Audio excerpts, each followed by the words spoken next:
Well, good evening. I'm Darlene Allen, and I'm from the League of Women Voters of Marquette County. I'd like to welcome you all to this League of Women Voters Candidate Forum featuring candidates running for the Marquette Area Public School Board. The candidates are running for 2 seats on the MAPS board on November 8th, 2022 in the general election. The Marquette County chapter of the League of Women Voters is sponsoring this forum. For over 100 years, the League has engaged and educated voters through candidate forums, voter registration drives, and voter guides. The League is a nonpartisan political organization established to encourage citizen participation in government. It never supports or opposes any political party or candidate. We offer you this opportunity to become acquainted with the candidates and their views in order to promote an informed vote on Election Day. In Michigan, the school board is the governmental body responsible for carrying out the state's educational obligations at the local level. The Marquette Area Public School Board is responsible for the Marquette Senior High School, the Marquette Alternative High School, Bothwell Middle School, and Cherry Creek, Graveret, Sandy Knoll, and Superior Hills Elementary Schools. The powers and the duties of the MAPS School Board include educating students, providing for the safety and welfare of students, acquiring and disposing of school property, determining matters relating to school employees and contractors, controlling expenditures and receipts of public funds, setting curricula and courses taught in school. So during this forum, we request that members of the audience please remain respectful of the candidates and the forum format. Please turn off all cell phones and refrain from taking photographs or recordings during the forum. No campaign clothing, buttons, or signage are permitted during the forum. To provide the maximum time for questions, we request that you hold your applause and comments until the conclusion of the forum. This forum is also being live streamed to the League Facebook webpage, League of Women Voters of Marquette County, and will be recorded and posted on that website as well. So invite those that have missed the forum to check it out there. So thank you for coming, and the forum will now begin. Thank you, Darlene, and welcome. And good evening. I'm Jo Foley. I'm the Executive Vice President and Convener of the League of Women Voters of Marquette County. I'm also coordinator of candidate forums and moderator of tonight's forum. I'm not, however, responsible for the weather. Thank you. Thank you all for coming out on this blustery night. And for those who are staying home and live streaming, you probably had a really good idea there. The candidates tonight are running for 2 seats on the Marquette Area Public Schools Board. Starting to my left, they are Mene Barillon, Jason Zdunek, Cheryl Maddox-Smith, and Adam Ladd. There is another candidate, Leibeth Freeberg, who was invited and would have liked to have been here. However, she's getting married this weekend and has unavoidable wedding preparations, and also is dealing with a medical emergency. So please keep her in our thoughts. She has given us a statement that I will read with the rest of the closing statements.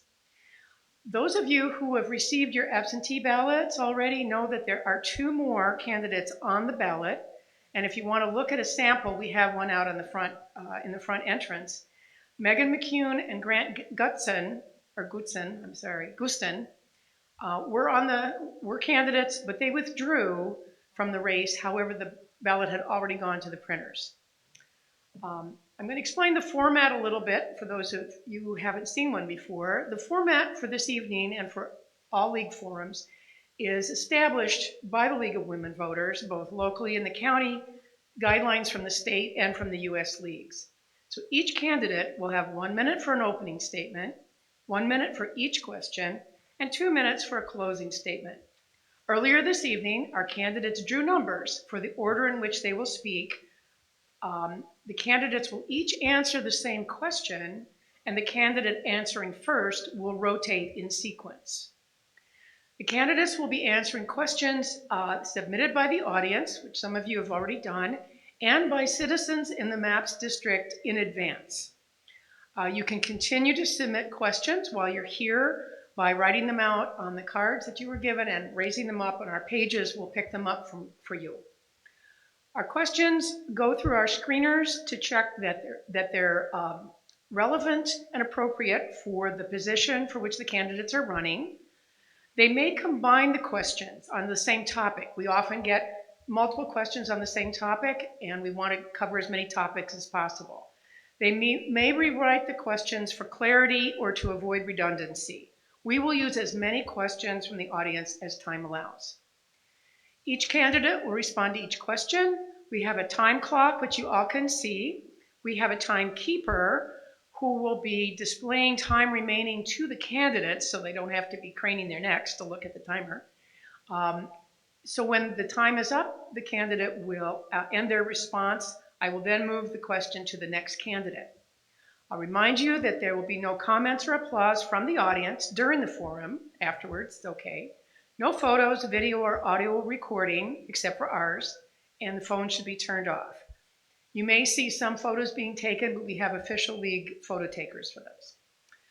The candidates are reminded and have been told earlier that they are asked to respond only to the questions asked by the moderator, that they are please be respectful of the other candidates.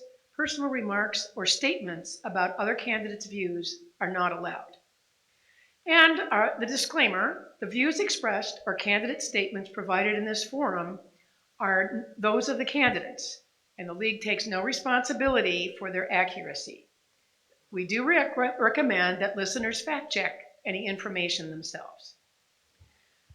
So, as determined by lot, we are going to begin with opening statements, and we'll be starting with candidate Barillon. You have the floor for 1 minute. Thank you, Joe. Welcome, everyone. Thank you so much for having me. Thank you to the League of Women Voters for coordinating this forum. Hello, everyone in beautiful Kaufman Auditorium, and hello, good evening at home. My name is Monet Bourillon. I am running for one of 2 open positions here at Marquette Area Public Schools Board of Education. Although my name will be at the bottom of your ballot, it should be at the top of your list. I was born and raised here in beautiful God's country, and graduate of Northern Michigan University. Marquette is my home. My son sat on our porch for the first day of kindergarten at Gray Verrett, and fast forward, they are fast. 8 years, and he's now a middle schooler at Bothwell. Earlier this summer, we added more young children into our home as a licensed foster family.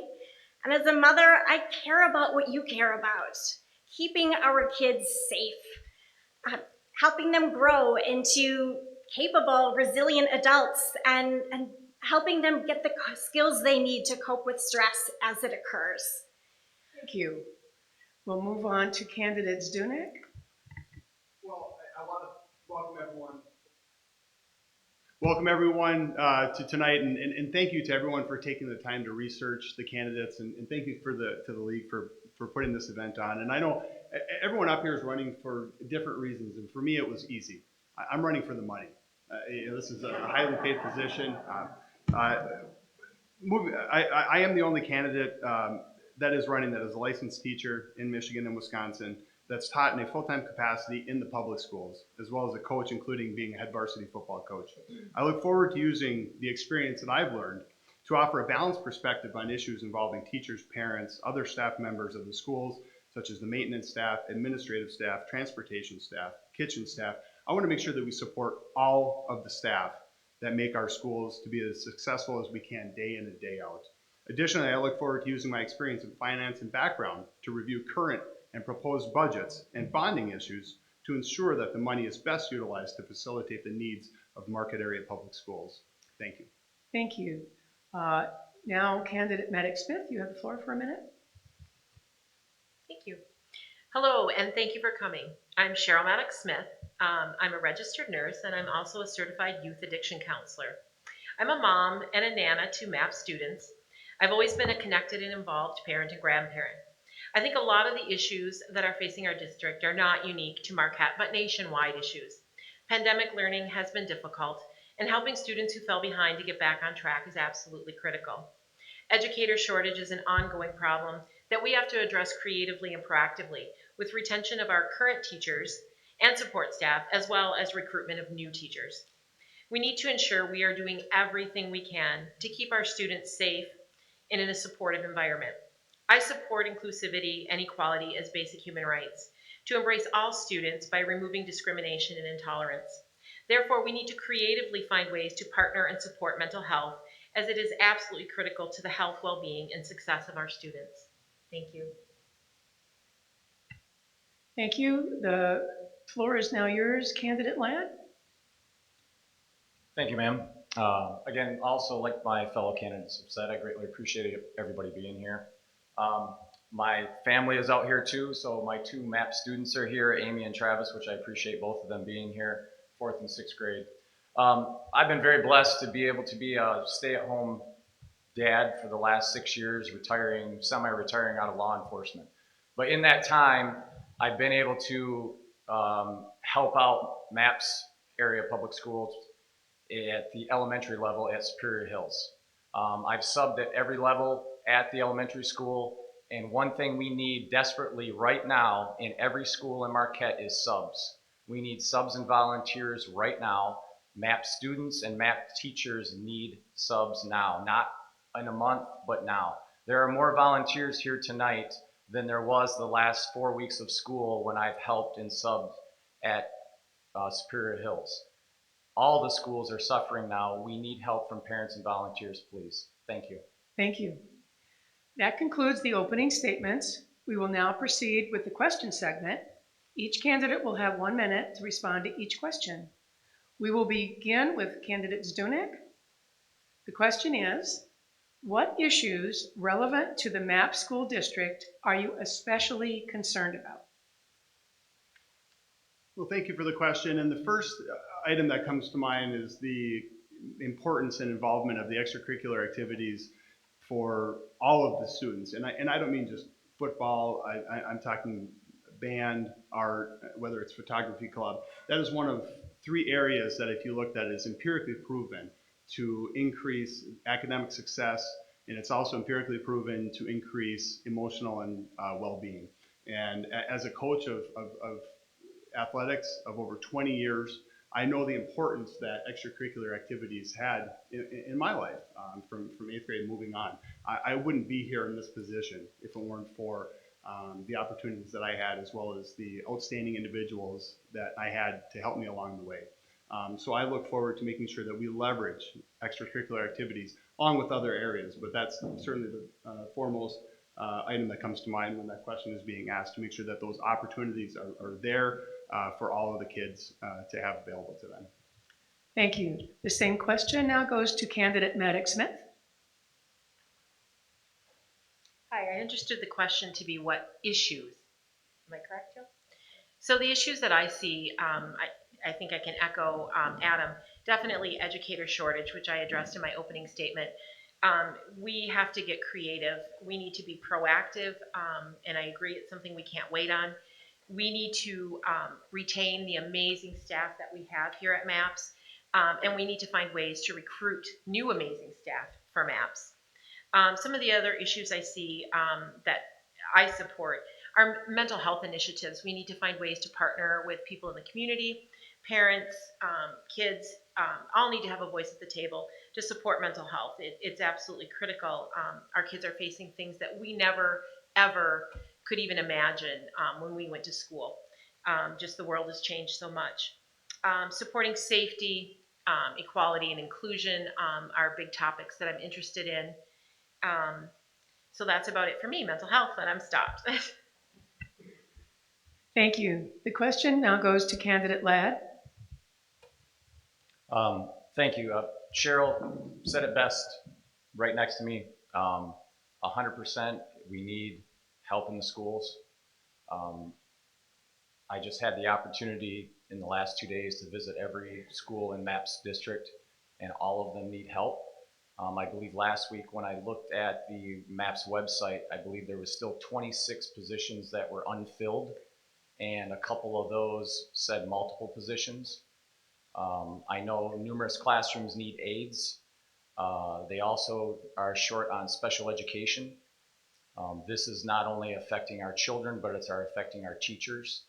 In the days that I've subbed this year, to see the look of fatigue and anguish on the teachers' faces already, and it's only 1 month into the school year, it's difficult to see.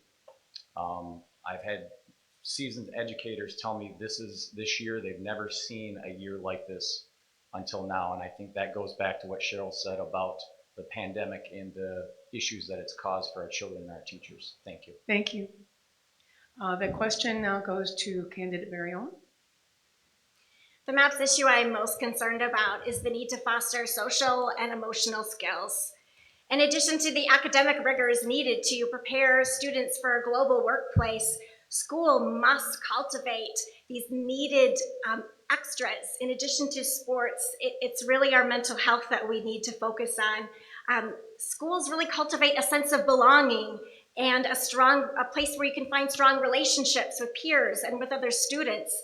These meaningful connections are incredibly positive and will help mitigate, future or current stressors that our students face. This is important to be able to be successful today and in the future. Thank you. We'll now go to our second question and begin with candidate Maddox Smith. And this question we've seen multiple times from people in some form or another. So, how would you handle a request from a parent to challenge and or ban a book? This applies to curriculums and school libraries. Sure. How would you handle a request from a parent to challenge and or ban a book, either from individual curriculums or school libraries? Thank you, Joe, for repeating that. So any questions that come from the parents, I take very, very seriously. As a school board member, one of the things that we do is get a lot of questions asked to us and what to do or what to fix, we can do to fix it. We don't necessarily fix anything, but what we can do is talk about it in meeting openly, discuss it, consider different points of view, definitely including our superintendent, looking at policy, looking at curriculum. A lot of our curriculum is set by the state, so we have curriculum that we have to make sure our students are following to continue our funding. As far as book banning goes, I don't think that is so much an issue in Marquette, but I do think that it merits discussion and people being open on both sides. Thank you. Thank you. The same question goes to candidate Ladd. Thank you, ma'am. If the issue did come up in Marquette, I would definitely want to start just from an objective viewpoint, to go into it with an open mind and look at both sides and see what the argument was. And again, I'm sure whoever brought it to the attention of the school board would have a specific question or a reason. I'd want to look into that reason, look at it obviously with the rest of the board, and be able to look at the book ourselves, look at the content that's being questioned, and look at it objectively and weigh it out with the other board members, and come to a conclusion of what we believe is it educational. Is it something that has been discussed in the past? But that's the way I would want to handle it together as a group with the fellow board. Thank you. Same question goes to candidate Baryon. Ooh, conflict. No worries. As I tell my youngsters, all behavior is a message. So with anyone with a really passionate opinion, I would love to know where that feeling is coming from. So I would certainly take the time to really listen to this parent and find out what exactly seems to be objectionable with this particular book. History is fraught with terrific lessons, and part of looking at history is so that we don't repeat them. So certainly there is a lot to learn, even from something that doesn't have a particularly modern ring to it. I love books, and I think it's a fabulous way to not only educate, but look back to see what was life like at that time. And if this parent continued to be fervently interested in this particular topic, I would invite her to apply for one of the 26 openings at MAPS, and she could go ahead and help the students learn what she feels is important. Thank you. The same question goes to candidate Zdunek. Thank you for the question. Boy, it's a lot easier going last than it is first. I would take that concern and ensure specific areas that are in that concern are included and bring that to, I think it really requires a consortium of individuals to address that particular issue. I would work with the librarian, the administrative staff, the school board, my fellow school board members, and have a discussion to include making sure that we address any legal issues that might be available and work together to make sure that we facilitate an appropriate response back to the individual that levies that particular complaint and then move forward accordingly. Thank you. We'll now go on to the third question, and this will start with candidate Ladd. Question is, how are you qualified to contribute to building the vision, budget, and policy for the MAP school district?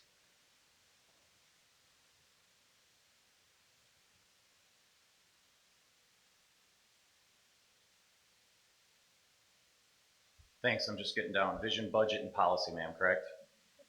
Correct. All right.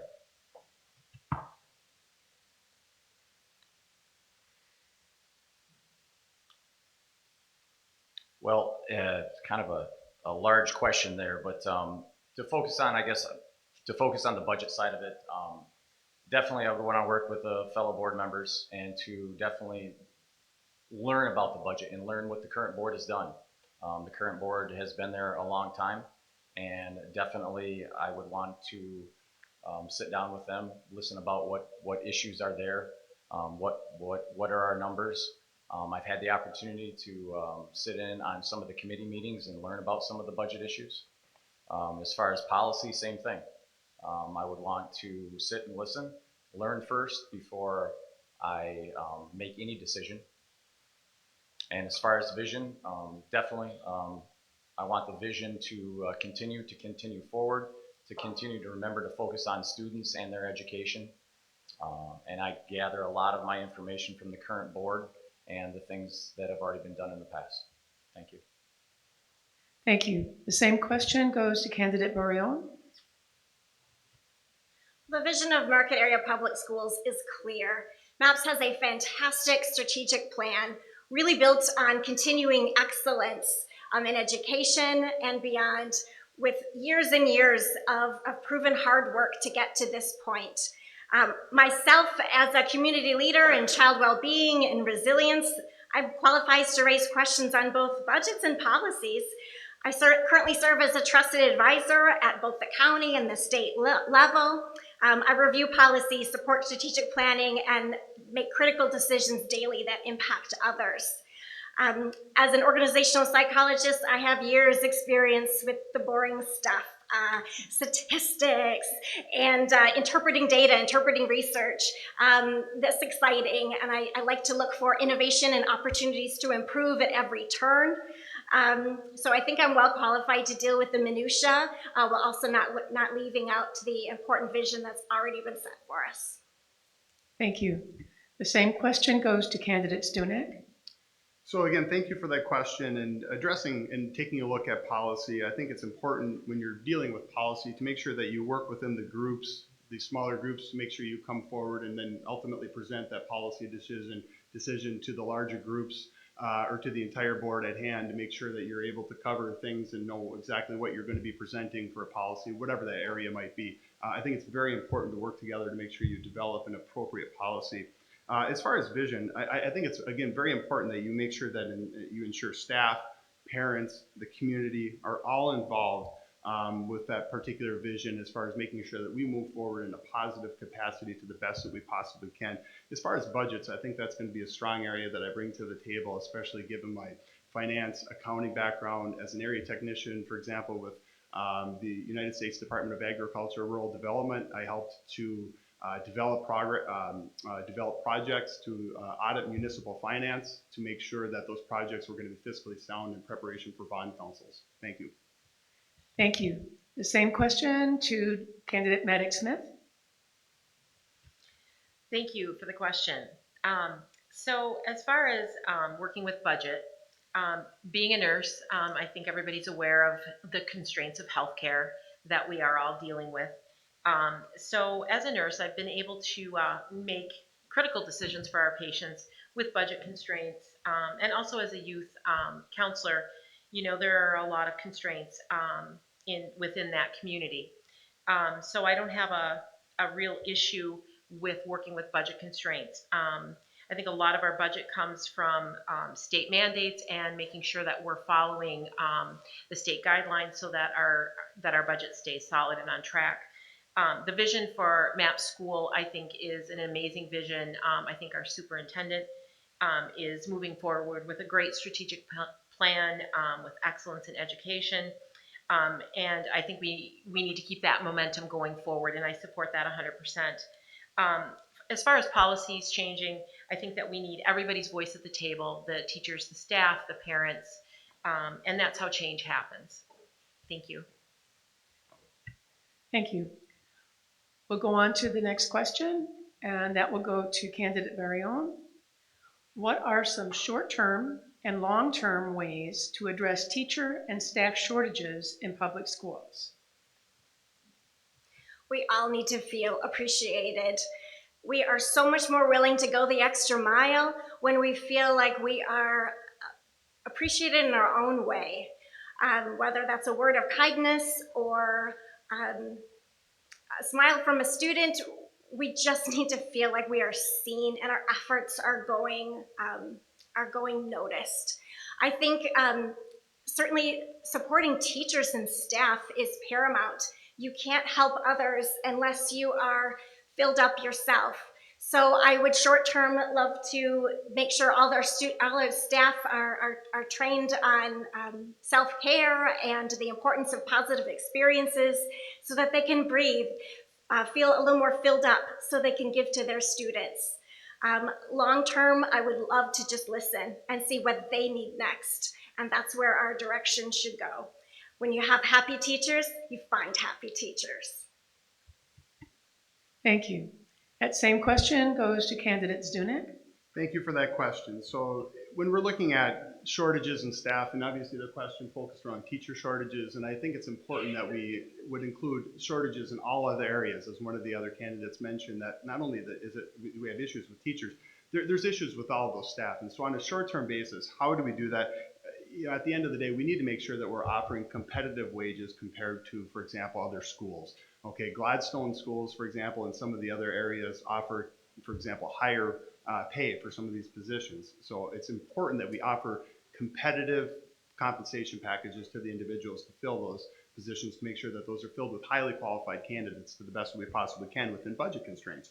Also, as far as how to address these things, I think it's very important to leverage culture. And how do we leverage culture within the schools? That we need to make sure that we work with our administration, because it starts with leadership, starting at the top on down with the Board of Education, with our superintendent, with our building principals, our assistant principals, to leverage that positive culture to make sure that those staff want to be there. Thank you. Thank you. Sorry. Thank you. The next same question goes to candidate Medic Smith. Thank you for the question. It's a great question. So short-term and long-term strategies to improve.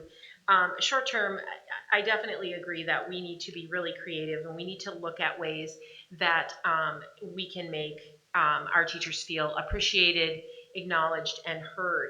And I think that really begins with listening to what they want, what they need. I agree that we need to increase wages, looking at reimbursements for trainings. And I realize that all falls within a budget constraint, so that's something that we have to look at. I think long-term, we have a great school community. And I think continuing on that forward motion, keeping MAPS as a school of excellence, making it a great place to live and work, that's going to bring people in, and not just our teachers, but again, our support staff, our aides, our dietary people, classroom aides. We need to just make it a great place for everybody to want to work. Thank you. Thank you. The next question, the same question, goes to candidate Ladd. Thank you. I appreciate the question and also the responses. The rest of the candidates have been very well worded. When I spoke to some teachers, they really wanted us to listen to their concerns and listen to their needs. I definitely want to do that. I think that's very important. I know MAPS right now is working on a couple different ways of helping out the pay structure for our subs, our support staff, for the workers. I do know they're working on that. They're working on some ways to help out the current, if someone comes to MAPS, help them in the future stay with different incentives and programs. So I definitely want to find out more about that. But definitely, I think it goes back to listening and helping them achieve their goals, where they want their career to go, what type of training that they want to receive. Thank you. Thank you. We'll go on to the next question now, and that will go to candidate Zdunek. This question also has come up several times from citizens. How would you resolve the longstanding question of the team names for Marquette Senior High? Boy, how did I get so lucky getting this You one knew that first? was coming. How did I get so lucky? Yeah, and absolutely. And so this is an issue that's come up, and as a candidate, this is the most common question that I've received, whether it's on email or through social media. And we've already, I think, as far as moving forward with that particular name, it's been something that's been addressed for many years. And coming from Marquette, I understand that this has been a contentious issue for quite some time. How to resolve this? Number one, the mascot has already been removed. That happened quite some time ago. Now we're left with the school name. And so I think it's important to go back and look at the survey that was done a couple of years ago. 62% of respondents in that survey, where MAPS spent thousands of dollars to survey the community, responded back with that they support the Marquette Redmond name.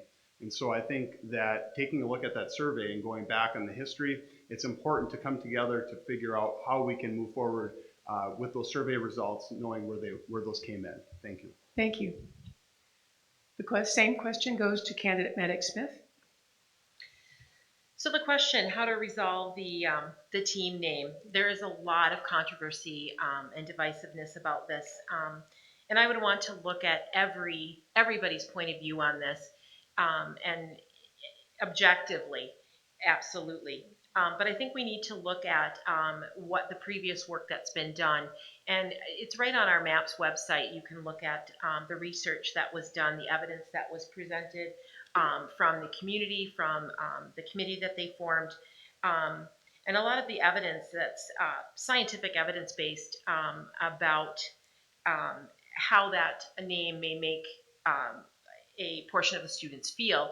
I think we need to look at all of that evidence because everybody needs to feel included and feel that they're able to cheer enthusiastically for their team, their name, and feel included. But I do think that we need to come together and have a calm discourse about it and let it not be divisive, but let it be Thank you. all of us together. Thank you. Thank you. The same question goes to candidate Ladd. Again, thank you. Definitely, this is one of the subjects that I have definitely heard the most about. When talking with people, I've been fortunate to talk to people with both beliefs as far as keeping it or changing it. And I would definitely have to also go back and look at the amount of time the previous board has spent, or this current board has spent, the survey that was sent out, and the vote that the community made. I do know it affects many people in different ways, but right now it is causing a ton of division in our community. I really want to see our community come together and come together for our students. It's affecting our students greatly. One thing that I talked about with somebody the other day is, have we done a survey from the student body to see what they think? We've done it as adults and stuff, but I'd really like to know what they feel and what type of mascot that they would want. But I believe it's we need to find something that the students can believe in and help them through, or help them with their education. Thank you. Thank you. The same question goes to candidate Orion. I think the nickname issue, or whatever tomorrow's hot button issue, will certainly bring more people to the table. I'd love to see those folks stay when whatever decision is made, and continue to bring that same level of enthusiasm and passion to the real issues that matter. sometimes all of this talk can really overshadow the real needs of students. And I want to make sure that that doesn't distract the board as we continue to meet the daily needs of students. Speaking of students, kids need to see the adults in their life to demonstrate tolerance and respect and model appropriate reactions to challenging situations. So I think we need to make sure children not only do what we say, but do what we do. And that means listen and respectfully communicate. And that is our true test of if this school is something worth standing behind or not. Thank you. We'll go on to the next question now, and that will go to candidate Maddox Smith. Sorry. I have an interesting grid here to follow. This is the question. How should schools teach our history with regards to slavery, racism, segregation, Native Americans, those issues?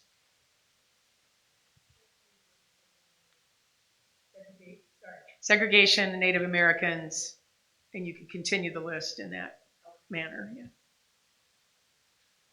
Thank you so much for that question. That's a great question. How should we teach history? I think, in my opinion, that we need to follow the curriculum that that the state has set for us. Our funding and our budget does depend on us teaching a certain curriculum. And we do have some leeway with that, but we do need to make sure we're following that. That being said, how should we teach history? I think that there are many wonderful lessons to be learned from teaching history truthfully and honestly to our kids. We don't want to repeat mistakes of the past, so that's an important thing that comes out of it. If you look at just even the slavery issue, yes, it's a horrible stain on our history, but then we look at people like Harriet Tubman, what a wonderful person that we want to highlight and want our children to aspire to be like. So teaching, hot topics like that, I think that honesty is the best policy, and I think that we should be teaching history as it happened. Thank you. The same question goes to candidate Ladd. Thank you, ma'am. Again, excellent answer by Cheryl. I truly believe in truth and honesty. Definitely follow the guidelines that have been set by policy, not only by the state, but by the previous MAPS boards. Follow what the superintendent is also looking at. But truth and honesty is the best policy. We all make mistakes. None of us are perfect. And talk about those and talk about the effects that it's had on our country, on our history, on the people that it's affected, good and bad, and to make sure and give an objective view, give both sides so our students can make up their mind. Thank you. Thank you. The same question goes to candidate Bourillon. So may I ask to have the question read again, please? You bet. How should schools teach our history with regards to slavery, racism, segregation, Native Americans, et cetera, et cetera? Wonderful. Thank you so much for repeating that. What I heard is, how should we teach art history? Oh, sorry. Our history. Our history. Our history. Ooh, okay. Not art history. Well, I'm going to pretend she said art history because that's what I was thinking of. Art. It's supposed to make us feel something. And it doesn't mean the same thing to you as it may mean to you, but it's supposed to be a representation at our most, basic human beginnings of art, is to be a representation of what was going on at the time. So I think we need to be really open about history and speak to the facts, but also use that as a moment to understand what life was like for them. And so the importance of history is that we understand it fully from all points of view, not just from the people who wrote the textbooks or who won, but for everyone involved in those activities, so that we can truly learn and experience and be immersive in that part of our history, so we learn how to become better people. Thank you. Same question goes to candidate Zdunek. Thank you. Social studies was one of the areas that I am certified to teach in Michigan in grades 6 through 12, so I have taught this. And one of the ways that I approached history which included these topics, depending on what area we were teaching, is to make sure you teach it objectively. We need to make sure that those areas and those topics are taught according to curriculum guidelines. The curriculum is set forth through a variety of different levels to make sure that you teach those subjects within the curriculum and to make sure you teach them accurately and objectively. You know, if you go into starting to teach some of those things where you might have an opinion over here or over there, I found those, you know, I've seen it where those kids can see that. So it's very important that you make sure you address those topics, again, objectively. But it's very important, nonetheless, to teach all those topics, because if we don't teach what we did in the past, if we don't teach history, how do we expect to move forward better? So again, I wanted to make sure that that was a very important area within the classroom when I taught. Again, making sure that we know what had happened and how we can move forward better. Thank you. The same question goes, we did?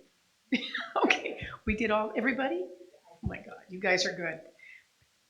Okay, this is a little more specific question, but it came from the audience, so we think we should ask it. So this will start with candidate Ladd. Okay, do you support changing the 7:29 starting time at Marquette Senior High, and why?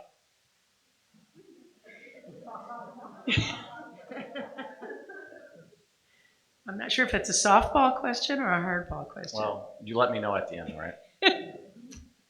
Thanks.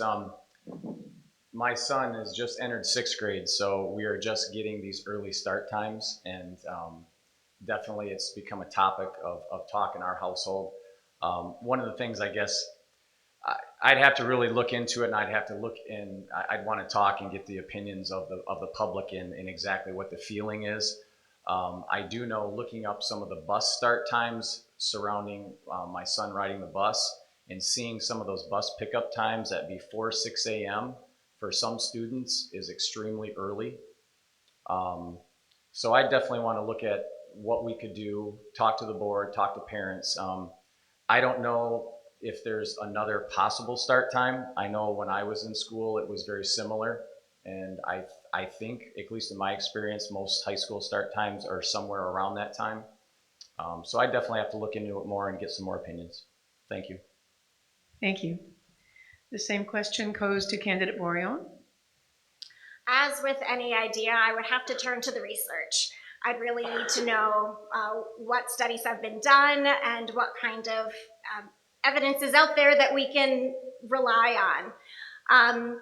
Certainly from what I know about teenagers is that a tremendous amount of brain activity is going on in the adolescent years, very similar to those first 3 years when billions of brain cells and connections are happening with a very young child. The same thing is happening to our young students.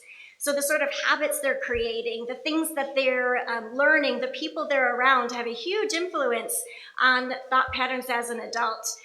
Our adolescents need to be supervised. So I believe a later start time would better complement their brain activity, as well as provide much needed supervision in the afternoon so that they can continue to be around folks who will support and be good role models and not left to their own devices.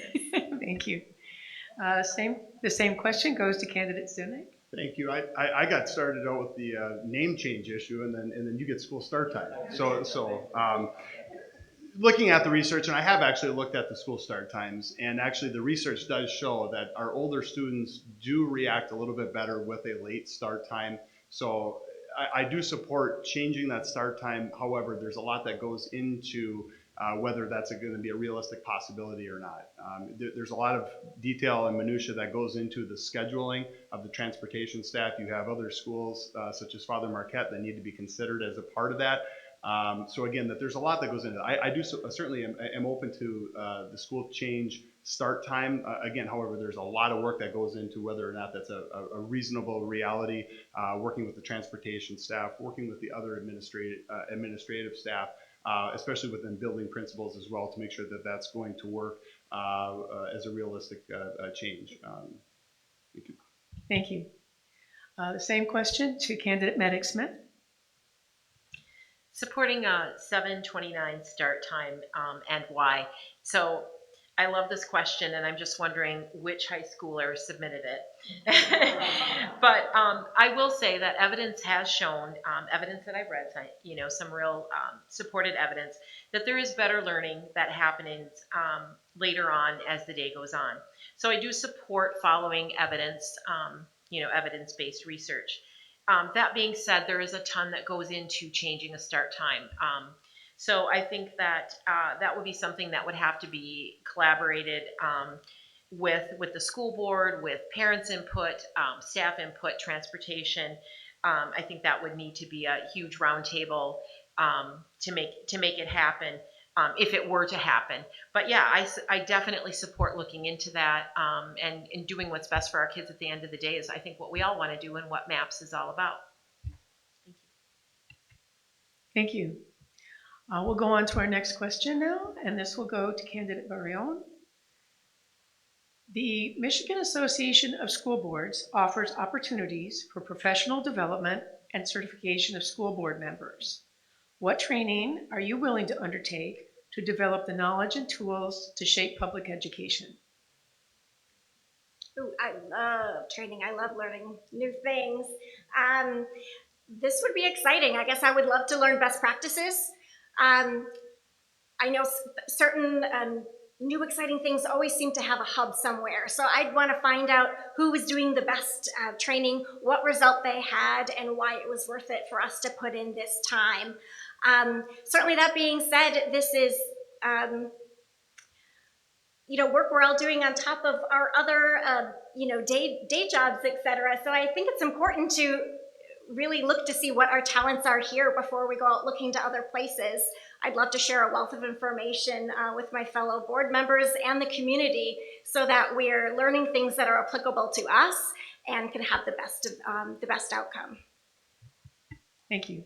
The same question goes to candidate Zdunik. Thank you for that question. And what training am I willing to undertake? And I'm willing to undertake any training, obviously, that's going to provide me with the expertise to be able to answer the variety of different questions that a school board sees. And we've seen our school boards answer all kinds of different things that have come up. I would love to get engaged in training where I will learn how to work certainly as professionally and as best as we can working together. For example, as an entire school board as well as with the administrative staff. Nowadays, there's a lot of opinions and things have become slightly polarized. So I would love to look at training to figure out how we can make sure we find common ground to move Marquette area public schools forward to the absolute best capacity that we possibly can. And so whether that training comes through Northern Michigan University is something that we travel to train, I would love to engage in any of that type of training to become more of a professional individual and school board member if possible. Thank you. The same question goes to candidate Maddox Smith. Great question. So I have actually done a ton of research on the Michigan Association of School Boards website and navigating it. It's a great website. I think that all the board members and anybody who's interested in becoming a board member should take a look at that site. There is a list of classes that you can take, and you can pick and choose which classes that you would like to take. The great thing about the classes is that they offer the district reimbursement. So if one or more members wanted to attend a training, whether it was online or in person, the district would get reimbursed for that. So that's an amazing opportunity for all board members to take. I am definitely a lifelong learner, so I would nerd out and love every minute of that and love to take school board members with me. So that's how I feel about that. Thank you. Thank you. The same question goes to candidate Ladd. Thank you. I would appreciate any and all training. I've always enjoyed it throughout, especially in my law enforcement career. I definitely enjoy learning. I would definitely enjoy learning about the current trends that are facing our students. Probably one of them more specifically would be the challenges that we're facing as far as how do we handle electronics for our children. All of our children, especially our older ones, have cell phones. What's the latest research out there? What's some training we could do on how to help them navigate some of that stuff? How do we navigate it throughout the school day? What are some practices that we can share with them? Also, obviously, with law enforcement, many dangers that come along with those abilities, the things that can come through a phone. So I'd like to see I'd like training on that, but anything that definitely that MAPS has already done in the past and that has helped previous members, I definitely would enjoy going and taking on that challenge and learning something new. Thank you. Thank you. Okay, we'll go on to the next question, and that will start with candidate Zdunek. What are your concerns, if any, about school security in Marquette area public schools, and how would you address them? Well, thank you for the question, and unfortunately, it's a poignant question over the last several years that we've seen. In school safety, we've seen Marquette area public schools make changes in that. When I was going to school, every door in the school was open. You could go in and go out any door that you want. You can't do that anymore. So obviously, we've started to take that very seriously, and that is a very, very serious topic, unfortunately. Changes that we would make, I know that Marquette area public schools works with Marquette City Police Department, and so obviously we want to continue that relationship. Marquette is blessed to have multiple areas of law enforcement, so if not included and involved, I would also make sure to invite and involve, if possible, the Marquette County Sheriff's Department, the Michigan State Police, and MU Public Safety. I know that, I believe that drills are conducted, so I think it would be certainly worthwhile to include as many law enforcement agencies as we can to make sure that things are addressed if possible and if needed. Thank you. The same question to candidate Maddox Smith. So concerns about school safety, and it's so sad that we even have to talk about it, but it is, it is something that we have to deal with. It's the reality of the world that we live in right now. I know that there are a lot of policies in place regarding this, and I do know that our schools have responded, very well to this. The schools work with law enforcement. I know that there is a school officer. They also liaison with the other agencies in the community. They do drills. They have sadly active, shooter scenarios, and so they are doing a lot. What I would like to see as far as this going forward is I would like to see maybe more of our counselors and support members supporting our students through these things. I think that is just a huge thing, is supporting our students and keeping them safe throughout the day. Thank you. The same question to candidate Ladd.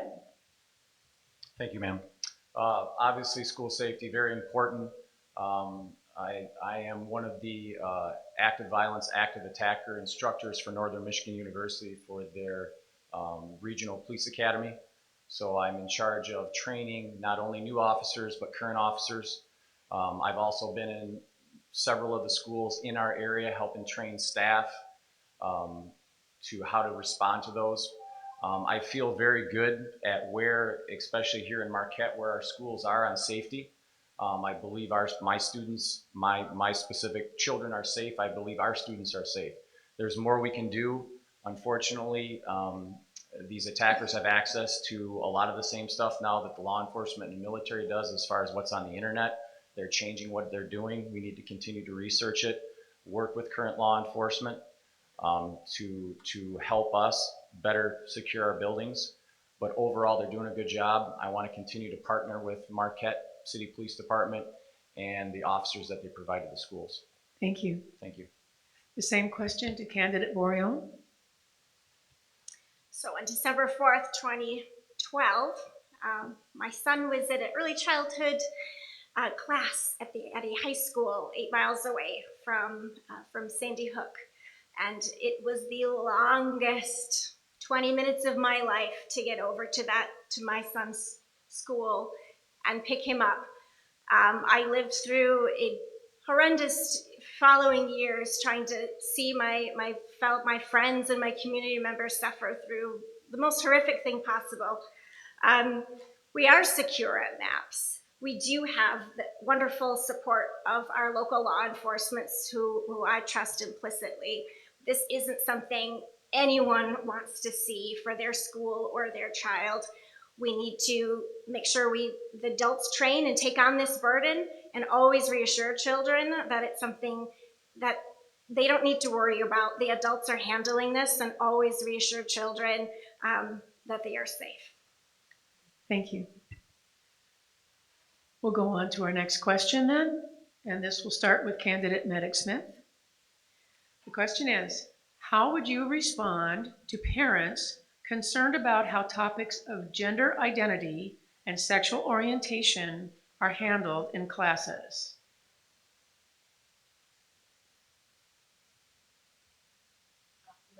Repeat it? Sure. I know it's long. How would you respond to parents concerned about how topics of gender identity and sexual orientation are handled in classes?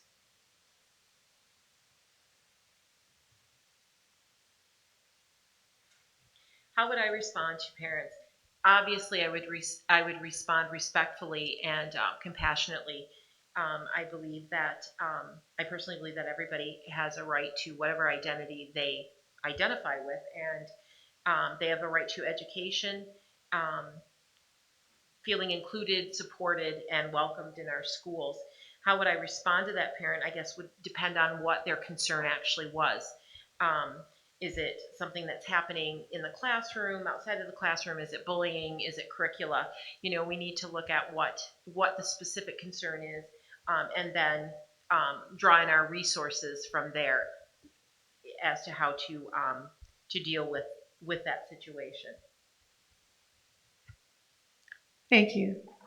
The same question to candidate Ladd. Thank you. Um, with any parent concern, I'd really want to sit down with them and listen, and take a lot of time to listen, and remember to try to put myself in that situation and have some empathy, not only for the parent but for the student, and to feel where they're coming from. And after listening where they're coming from, try to discuss some ways and listen to their ways on how they believe that we could help the situation. I believe in treating everyone, no matter who you are, how I would want my family or myself treated. So I definitely want to listen to those concerns. If there's changes that need to happen, check into policy, talk with fellow board members, talk with our administrators to see what we can do to assist that student and any student facing any type of difficulty in school. Thank you. Thank you. The same question goes to candidate Boreum. This is the brave new world, isn't it?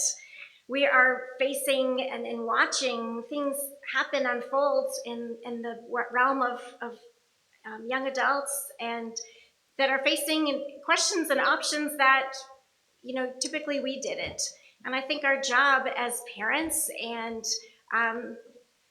as a school is to really listen and be curious, have a curiosity about where this concern is coming from this parent. It could be sometimes the simplest answer is the best. Sometimes we don't have to go into a lot of detail, or we get the wrong idea and go off on a different tangent. So really listening, it's so important to make sure that every child is supported as we evolve through this changing dynamic of gender expression and gender identity. And as parents, we have the obligation to let our children lead and teach us what we need to know so that we can better support not only our children, but their peers. Thank you. Same question to candidate Zdunek. Thank you. In that particular situation, I would field the question, take that concern to the applicable building administrator, and if needed, work with the superintendent and my fellow board members to make sure that we develop an appropriate response to that particular situation. We obviously want to make sure that any situations that are fielded by a board member are addressed adequately and appropriately. And in that particular scenario, I would make sure that the layers of that particular issue are addressed accordingly and appropriately and professionally. Thank you. We'll go on to our next question then. And this will go first to candidate Ladd. What are your ideas about making cafeteria food more inclusive of vegetarians, kids with allergies, and how can we give kids healthier meal options in the cafeteria? Is that any repeats on that? Are you... Okay. Again, thank you. As far as cafeteria food, I know I work one of the main things I do right now for Superior Hills is I help out during the lunch hour. And I do know at one of the earlier school board meetings or committee meetings, Chris and I'm horrible. I don't remember Chris's last name right now, but they have done quite a bit of work this year. I know they went with a new pizza. They've tried different things. They had some taste testing that was done. There's usually they try to provide a salad bar or a type of fruit bar, something of choice. If we're not having enough types of food, definitely we should look into that if it's something we can do. I do know this year that the cost has went up drastically. I think a carton of milk, if I remember right, went up 7 cents, and it normally goes up 1 or 2 cents. So I know we really have to look at the cost factor of things like that and be fiscally responsible. But definitely, anytime there's a concern, if there's something we can do to help children out, I want to do that. Thank you. Thank you. The same question to candidate Borion.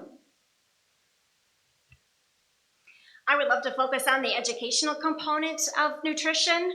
I would like to applaud Grey Verret with their garden initiative.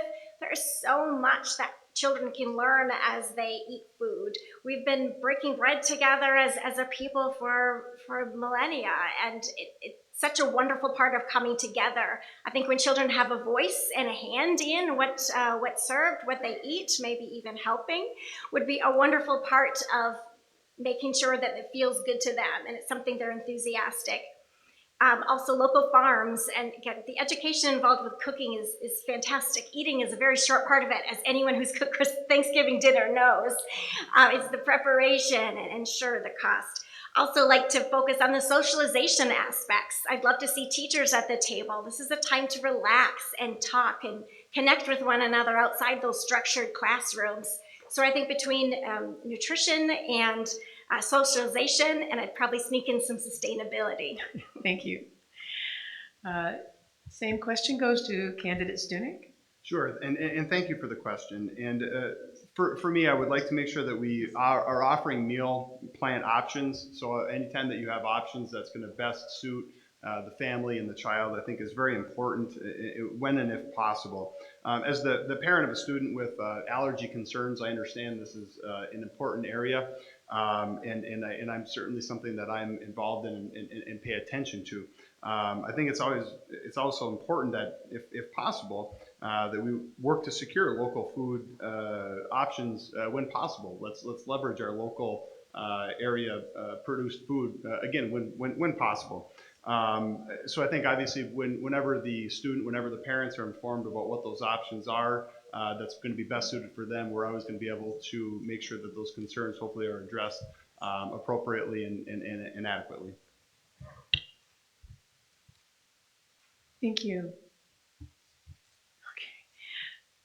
The same question goes to candidate Medic Smith. Thank you for the question. Absolutely. Ideas for food to increase inclusivity for vegetarians and children with allergies, cultural, religious differences. That's incredibly important, and we need to respect that and honor that. We currently have a 6-year-old that has allergies, and so I know how very important that is. Making sure that there's an EpiPen, available in the classroom, that the teacher's aware, that the dietary people are aware. It's a process, and I get parents are frustrated with that, and I get that. And right, Adam and other members pointed out, food costs have just skyrocketed. So that is a really big deal. I think our schools have done a great job with Salad Bar and getting a lot of choices out there. And we know healthy eating promotes learning. So, we want to make sure that our kids are fed correctly, healthy, so that they can be as successful as possible. Thank you. We'll go on to our next question, and that will go to candidate Morion. In an ideal world, what areas of the MAPS budget would you want to designate more money? Ideal world. Goodness, without a doubt, it would be the arts.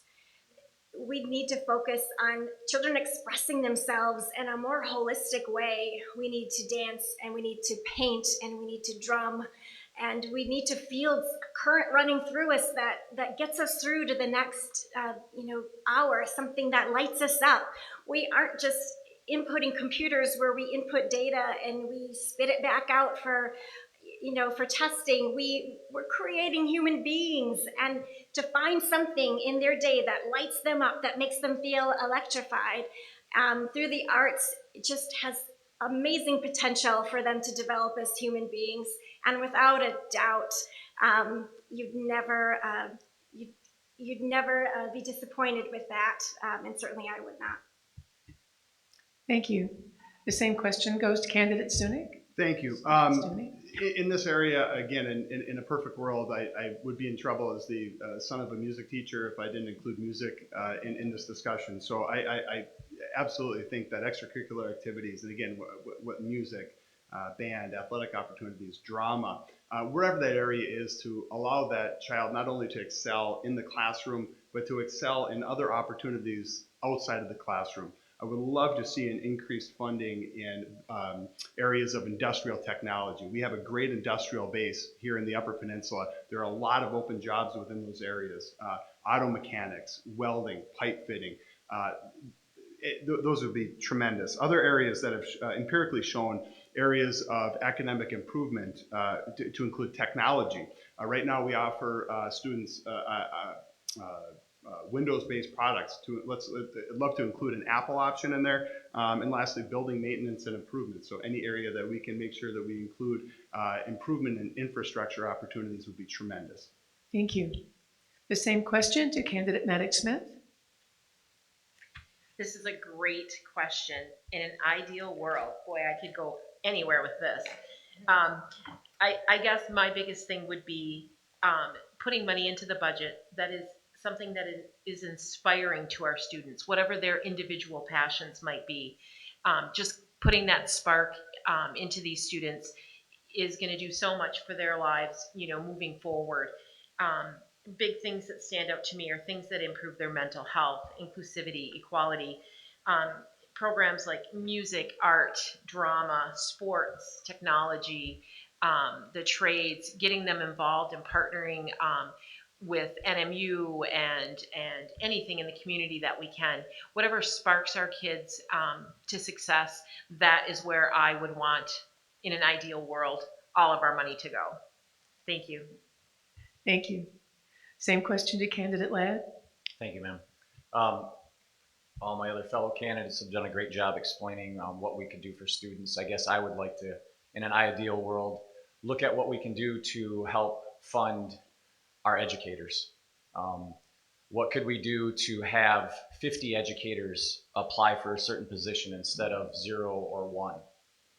Pay maybe our educators the best in Upper Michigan, maybe the whole state of Michigan, maybe all of Wisconsin, the whole area. What kind of educators could we draw with offering a very, very good wage, a very good benefit package that they could call this a career? A bus driver could call it a career. A secretary could call it a career at MAPS, and our students would see the same teacher throughout their, possibly the same teacher throughout many years at MAPS. I think that would draw in a lot of people. It would draw in a lot of young people that are going for an educational degree but move to other places.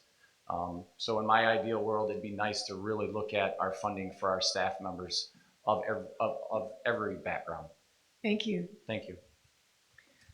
We'll go on to our next question, and this will be with candidate Stunek. This questioner would like you to share an experience where you used advocacy and leadership in an issue that affected public education. Does that make sense? Sure. We want you to share an experience where you used advocacy and leadership with an issue that affected public education. Great question, and thank you. So when I was teaching in Wisconsin, one of the areas that I saw that we did not have addressed was an opportunity for a GED at our school. So I worked with the administration and other staff members to work to develop the GED program for that particular school, to make sure that, because we had some students that unfortunately didn't have an opportunity. We had quite a large migrant population, and that struggled in many different areas. So I worked to make sure that I went and visited other schools, and I worked to develop the actual curriculum, to develop that particular program. So I worked within the community with other schools to make sure to figure out what was going to be the best opportunity for our schools, the Elma Bancroft Community Schools, our students and staff, to make sure that we had an educational opportunity for everyone. And again, in that particular situation, it included the GED program. I wrote it, our superintendent signed off on it. I presented that to the local Wisconsin CISA, where we were able to get that approved, and that program became started and is still in operation, to my understanding, to this day. Thank you. Same question to candidate Maddox Smith. So sharing an experience of advocacy and leadership. I guess my experience with that would be a little bit more personal.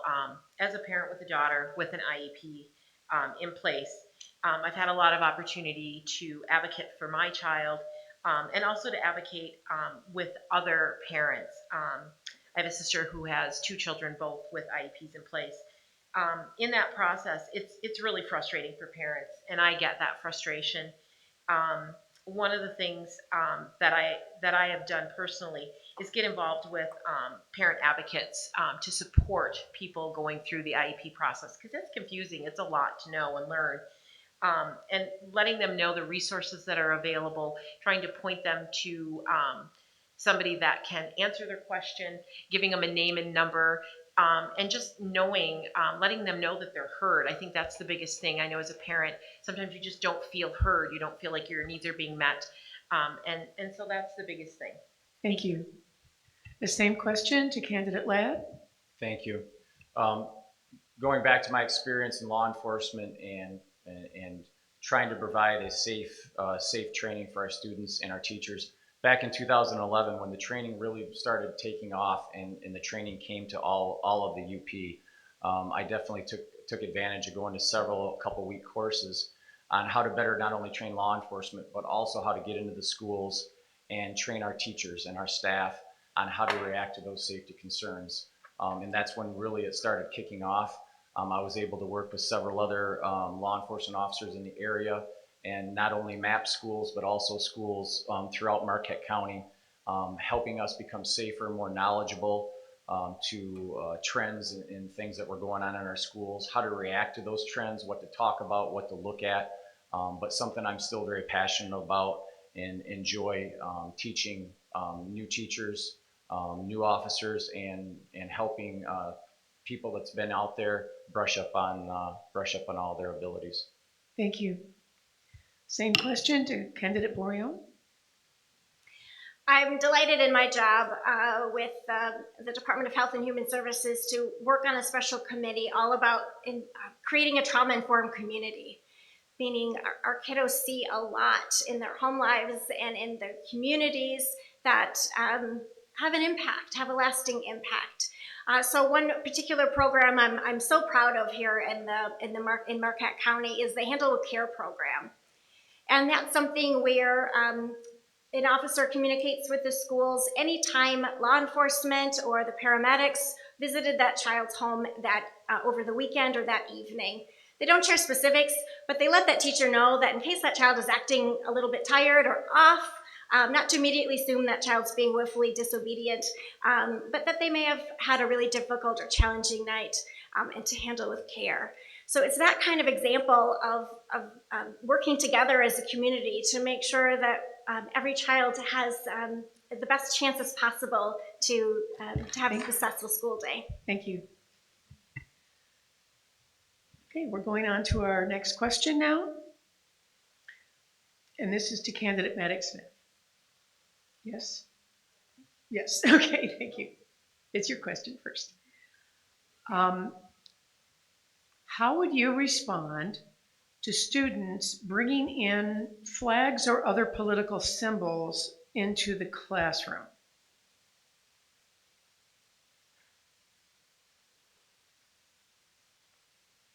I'm assuming that question meant not American flags, not state or national flags, but.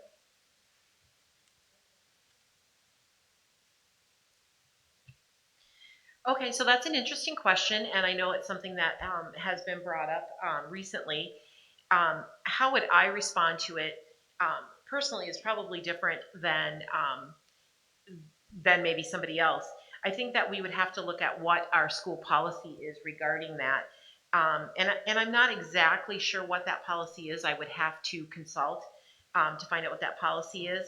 I think it's important. It depends on the situation. If, are they doing a report on an entity that has a flag? It might be important to show that flag at that point. It depends on the way the flag is being used. Educationally, I would have no problem with that. Used in a negative way, that maybe isn't such a great idea. So I think that's something that just has to be on a case-by-case basis how it's being used, whether it's educationally or in a group way that is maybe negative or controversial. Thank you. The same question to candidate Ladd. Thank you. Definitely, we would have to follow whatever policies and rules that we currently have. If it's something that we need to revisit as a board, we definitely need to revisit those rules and policies. But I definitely believe in what the intent is. Definitely, if it's for a school project, I would definitely agree with that if it's something specific. However, if students are starting just to bring in flags to show the things that they believe in, if we start allowing certain flags and we don't allow others, we're starting to exclude people and exclude their beliefs. And definitely, I would want to have all students feel that they're being listened to, but also, again, if we start one, where do we stop? Which one do we start with or stop with? Thank you. Thank you. Okay, sorry. Same question to candidate Borion. Certainly, I would approach this as I would any situation that seems to have more information needed. Have more curious, ask the right questions, be curious about the intent, let the students speak freely, and I would really like to make sure that it wasn't any sort of act of intimidation or passive violence. Our kids hear a lot of things on the phone, on their home, on the news, and we have to, again, look at each behavior as a message. What are they trying to say? And make sure they can say that in a way that's comfortable and safe for the other students, and possibly put into a better format. Yes, thank you. Thank you. Okay, the same question goes to candidate Zdunek. Okay, thank you. All right. If a student wants to express themselves within the dress code, I'm certainly okay with that. I think individual expression is a part of finding yourself, especially as a young person, as you move forward. So certainly, as long as it's within the confines of the dress code, I think that's fine. Certainly, though, if we need to work in a consortium to address current dress code issues and address changes if needed. Again, I think it's just important to make sure that we work together with the board, with the administrative staff to make sure that we're addressing those particular concerns, again, if needed, and work together accordingly. Thank you. Oh, the next. I'm sorry. I'm getting lost in my grid. Hang on a minute. New question. It's a new question, and we're starting with candidate Ladd. All right. And I'll let you know, and everyone here know, we're going to do 3 more questions, and then the closing statements, in case you're wondering how you're going to last to sit. Okay. So, candidate Ladd, how do you think the school district is currently doing in reaching out to students, especially those with special needs?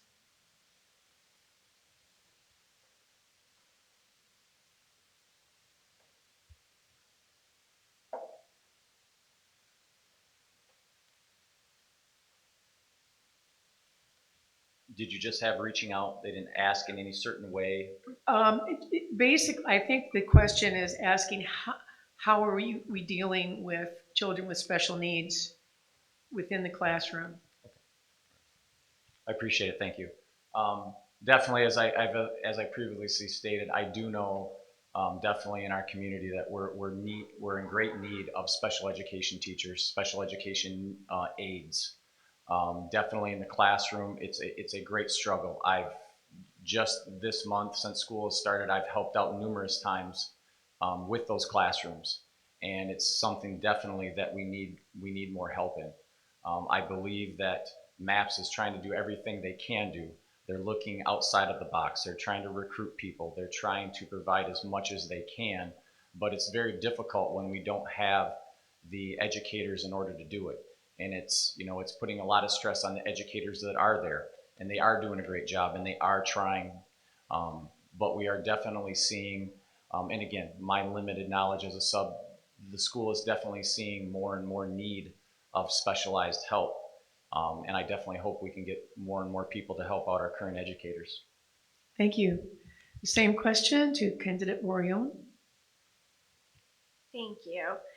As a parent of a child, several with special needs, I am overwhelmed by the professionalism, the warmth, and just the creativity that the staff at MAPS has provided to me and my children. I think we have exactly what we need to move forward. What I would really like to see is really a more inclusive culture shift. Our kids with disabilities don't just want a seat at the table. They want the seat at the table where they can be themselves and express whatever physical or emotional, communication that occurs with their needs. I would really like to see us more inclusive. They want to see children in books that look like them, that sound like them, and really help our children go from, oh, it's not polite to stare, to, do you want to ask them to play? And it starts with us. That shift always starts with the grown-ups. And I would love to see our children with special needs more embraced within the community. Thank you. Same question to candidate Stunek. Thank you. And as a teacher that worked on IEP plans, that developed them that sat in those meetings and several times, and especially when I was teaching in alternative education, we dealt a lot with IEPs and students that had a variety of needs. And in my experience, communication as far as those situations is critical. Again, hopefully there's an opportunity to work with the home environment, with the parents, with the guardians to make sure that those IEP plans are being developed and helping that particular student achieve the desired target of that particular IEP. So again, from my perspective, I've heard MAPS is doing a great job. I have heard from some parents about concerns in this particular area as I've been running for this position, and communication was one of the issues that was brought up. So I think, moving forward, if we can increase the communication, the availability of the staff working with that particular student, I think that would certainly be a great opportunity to move forward. Thank you. The same question to candidate Medic Smith. How do I think the district is doing reaching out to students with special needs? I think the school district is overall doing a very good job reaching out. I think that as pretty much we've stated over and over, and the community is aware, shortages. We have such a shortages of educators as aides in these classrooms. I think that some parents are feeling that their kids are being swept under the rug, or their needs aren't being met. And I think that we're all struggling. The community's struggling, the parents are struggling, the teachers are struggling.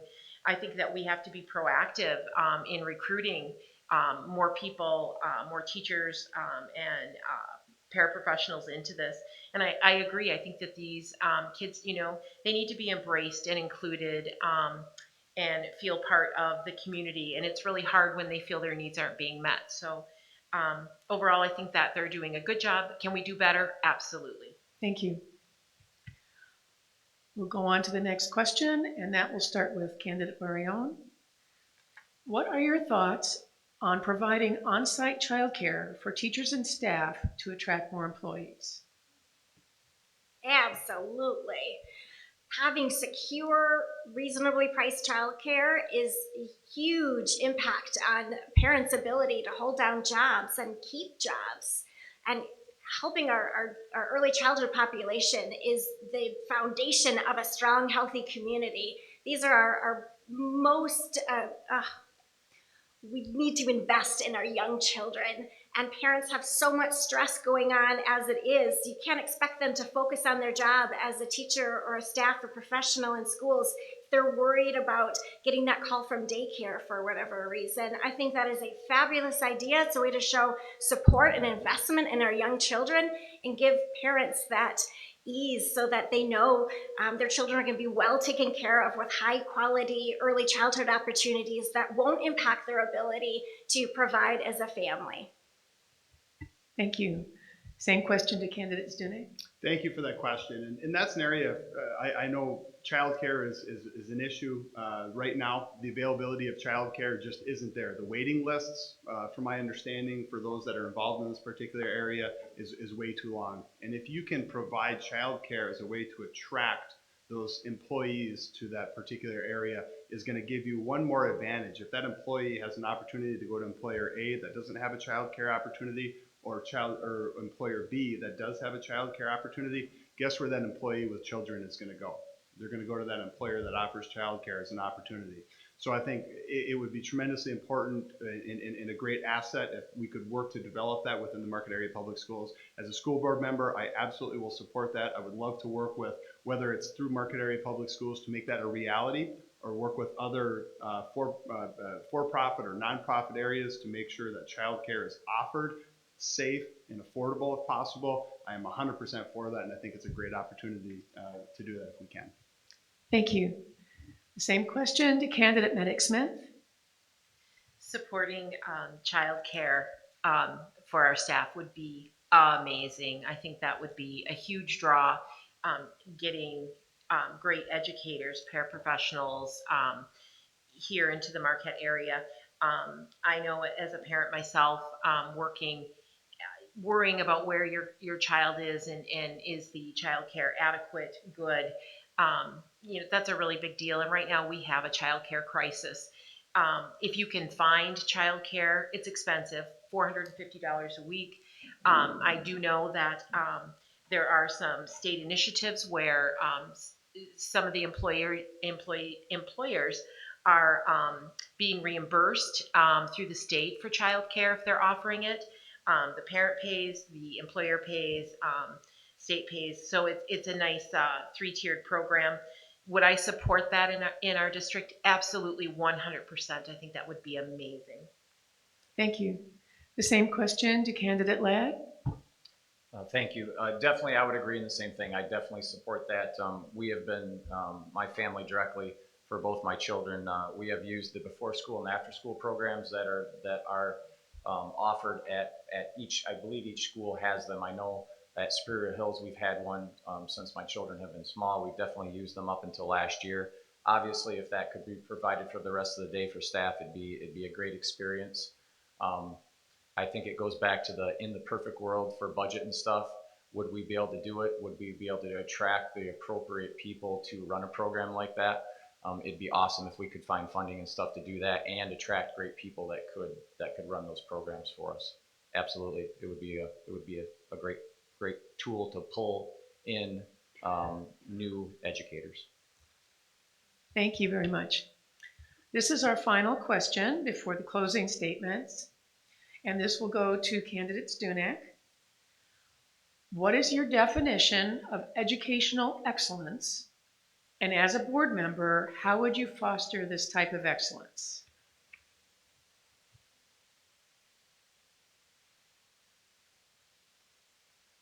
So, and again, thank you for the question. For me, the definition of educational excellence as someone who's taught in the classroom is someone who's able to reach every single one of their students.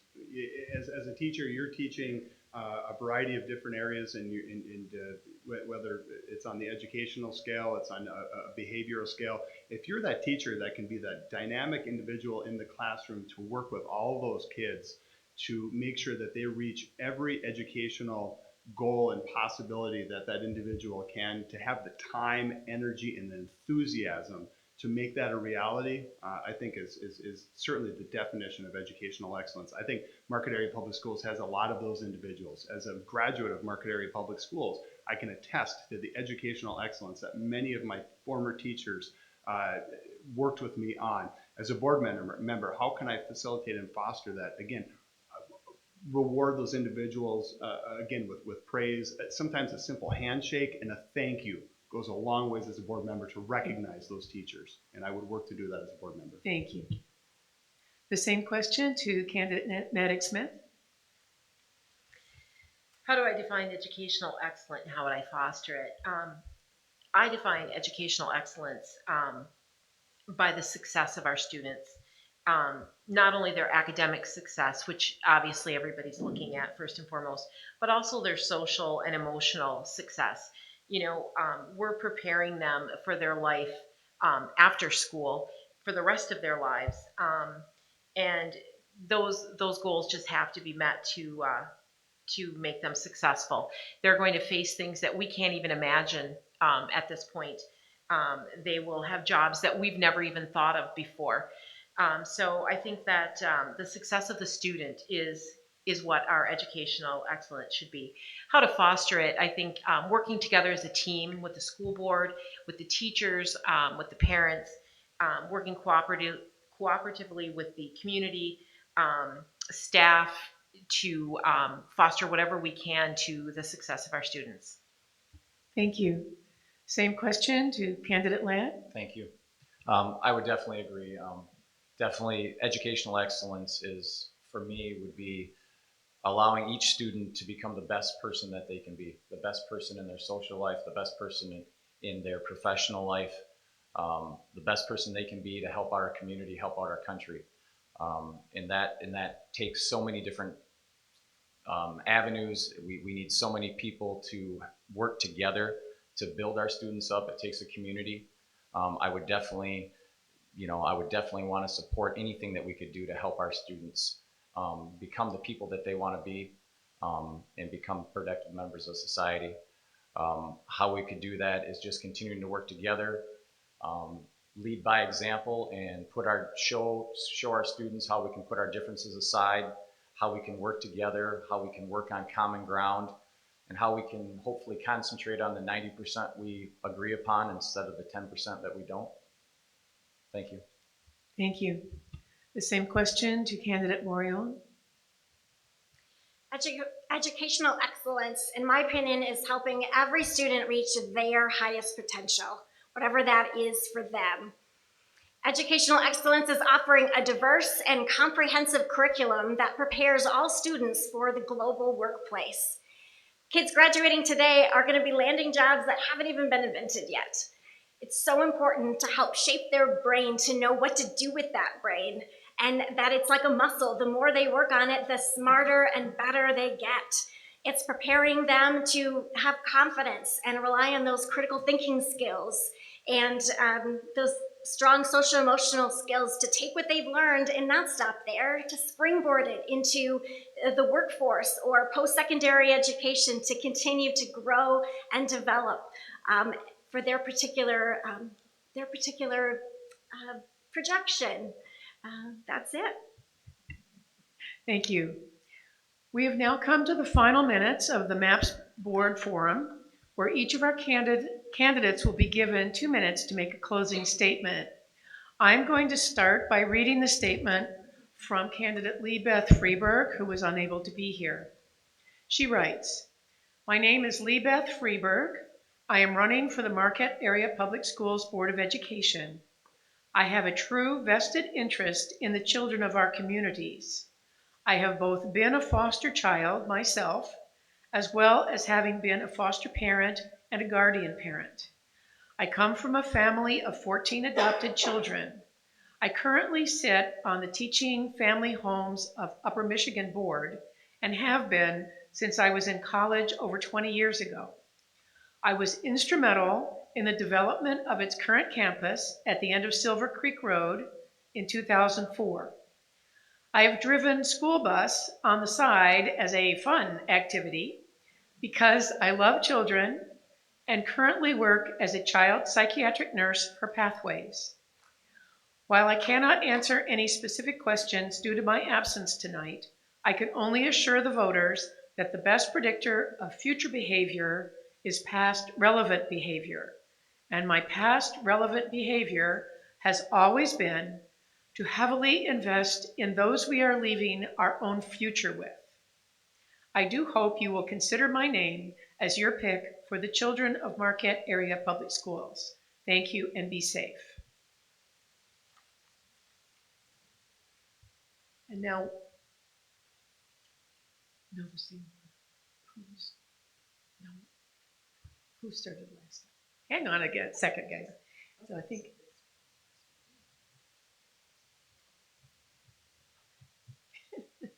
okay, we're going to start the closing statements with candidate Zdunek. Thank you. And again, I just wanted to offer my thanks to the League of Women Voters for facilitating this opportunity tonight, and all the staff and all the hard work that goes into making this a reality, from setting up the tables and everything else. So, and also thank you to all the members in attendance tonight, as well as everyone watching on live stream.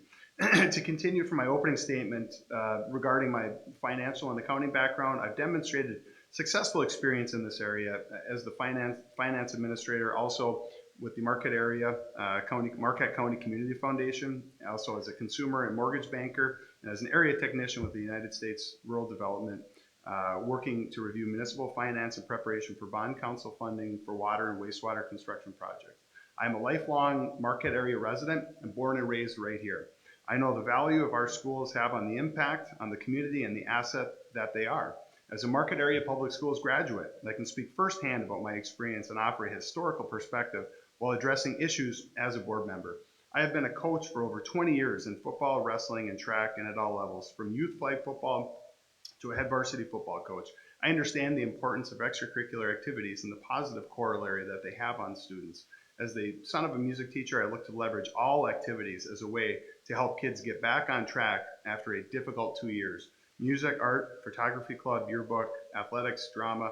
Let's get those programs funded, and let's get those importance in those programs stressed.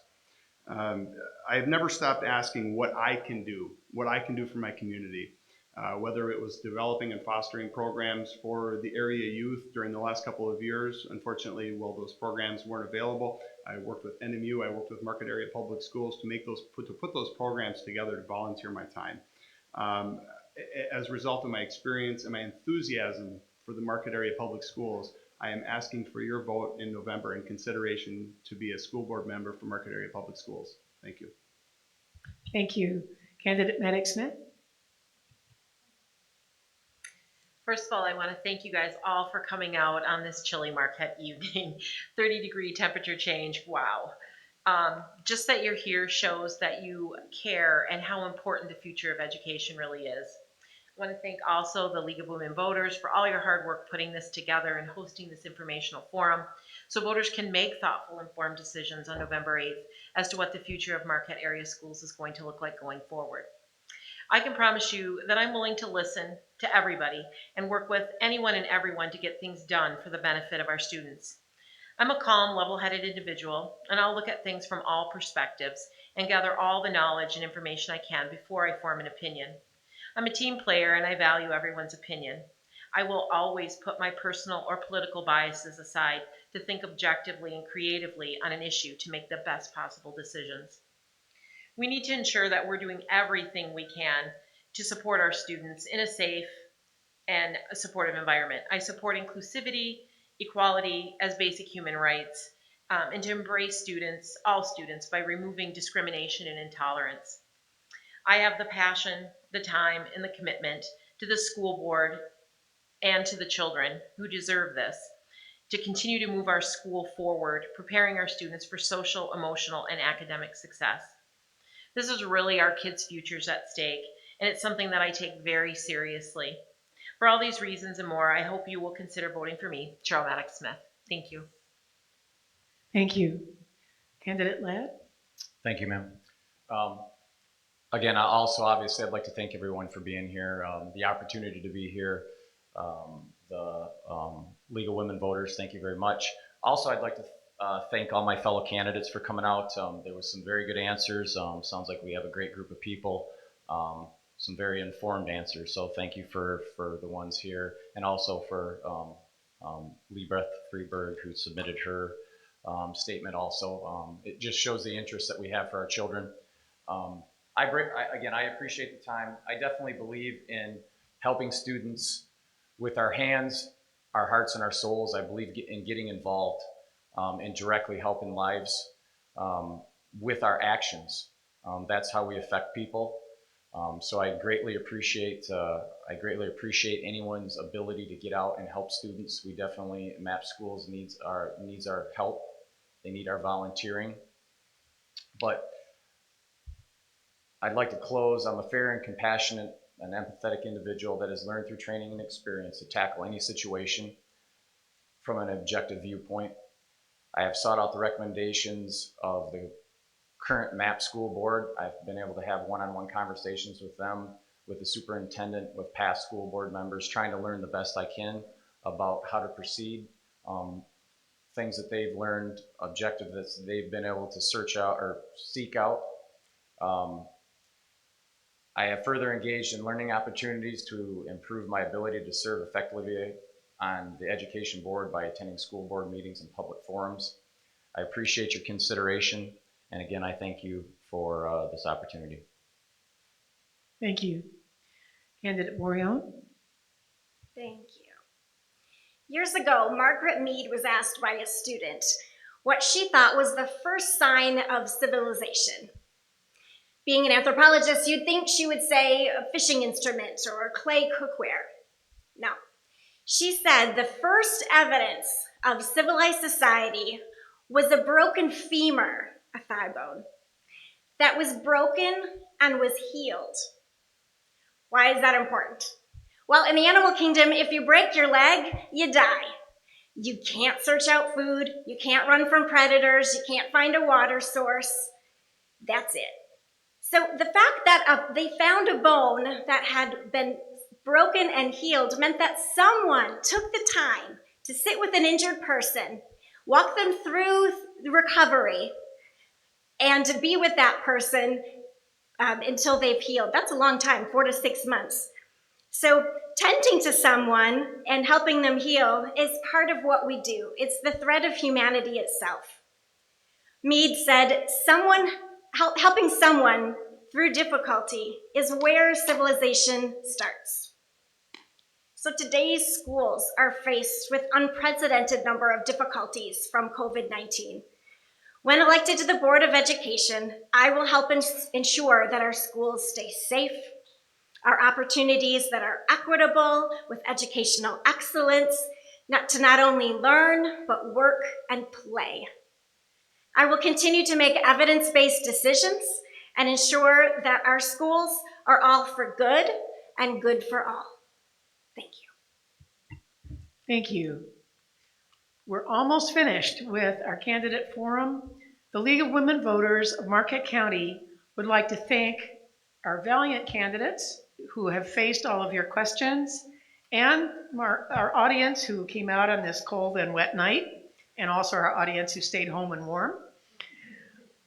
We also have many thanks to Superintendent Sedgwick, who was instrumental in allowing us to use this beautiful facility.